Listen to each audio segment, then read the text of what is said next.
गांव के बाहर एक पुरानी हवेली थी, खंडहर सी दिखती। लोग उसे अभिशप्त हवेली कहते थे। कोई पास नहीं जाता था, डरते थे सब। कहते थे जो गया वो कभी नहीं लौटा।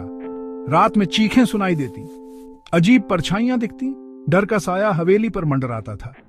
गांव वाले बताते थे कहानियां। एक राजा रहता था यहां, दुश्मनों ने उसे मार डाला, उसकी आत्मा भटकती है। अब कोई नहीं जाता वहां, डर के मारे सब दूर रहते हैं। गांव में अर्जुन नाम का एक युवक था। साहसी था, निडर था, रहस्यों से पर्दा उठाने का शौक था उसे। अभिशप्त हवेली के बारे में सुना तो उसके मन में हलचल मच गई। सोचा पता लगाऊंगा इस रहस्य का। गांव वालों ने समझाया, मनाया, मत जाओ अर्जुन, खतरा है। लेकिन अर्जुन अड़ गया। तलवार ली, मशाल ली और चल पड्ढा हवेली की ओर। डर नहीं, अर्जुन के मन में सिर्फ उत्सुकता थी। हवेली के विशाल दरवाजे पर हाथ रखते ही वो खुल गया। ठर्र ठर्र, अंदर गहरा अंधेरा था, एकदम सन्नाटा। अर्जुन ने कदम रखा अंदर, दरवाजा जोर से बंद हो गया। अर्जुन फंस गया। अंदर अंधेरा ही अंधेरा था। मशाल की रोशनी में दीवारें दिखाई दी, खून के धब्बे, फर्श पर टूटे बर्तन पड़ेड़े थे। डर का माहौल था। अर्जुन धीरे धीरे आगे बढ़ा। अचानक एक आवाज आई, स्त्री के रोने की आवाज।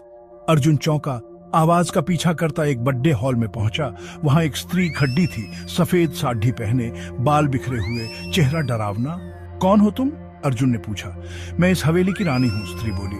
आवाज में दर्द था, गुस्सा था। मुझे धोखा देकर मारा गया, अब हर उस इंसान को सजा देती हूं जो यहां आता है। अर्जुन को गुस्सा आ गया, तलवार निकाली और उस स्त्री पर वार करने दौड़ा, लेकिन वो गायब। अर्जुन हैरान, चारों तरफ देखा, अंधेरा। पीछे से आहट हुई, पलटा तो कोई नहीं। अचानक किसी ने कंधे पर हाथ रखा। वही स्त्री, चेहरा और भी डरावना। बोली, अब तुम भी इस हवेली का हिस्सा बनोगे?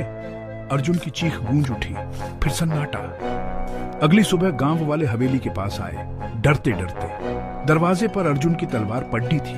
हवेली से रोने की आवाज आ रही थी, अब और भी तेज। अर्जुन कभी नहीं लौटा। कुछ रहस्य छेड़खाने के लिए नहीं होते।